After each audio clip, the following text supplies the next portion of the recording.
2 दिन कबल ही मजलिस इत्तेहादुल मुस्लिमीन के सदर असदुद्दीन ओवैसी ने यह सवाल किया था कि क्या आने वाले वक्त में बीआरएस बीजेपी के साथ अलायंस करेगी। सियासी माहिरीन के मुताबिक इस सवाल का जवाब आदिलाबाद म्यूनिसिपल में बीआरएस पार्टी की पेश की गई तहरीक अदम एतमाद को देखने से मिलता है, जहां बीजेपी ने बीआरएस पार्टी का साथ देते हुए आदिलाबाद म्यूनिसिपल के नायब सदर जहीर रमजानी को ओहदे से हटा दिया, जो हाल ही में कांग्रेस में शामिल हुए थे।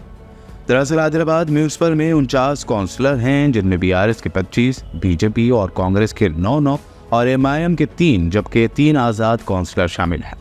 बता दें कि जहीर रमजानी की क़यादत में 6 बीआरएस काउंसलर पार्टी छोड़कर कांग्रेस में शामिल हो गए थे। हालांकि 4 काउंसलर वापस बीआरएस में आ गए। बहरहाल कांग्रेस के खिलाफ बीजेपी और बीआरएस के दरमियान ये इत्तेहाद जाहिर करता है कि असदुद्दीन ओवैसी का किया गया सवाल वाकई में दूरअंदेशी पर मुबनी सवाल था।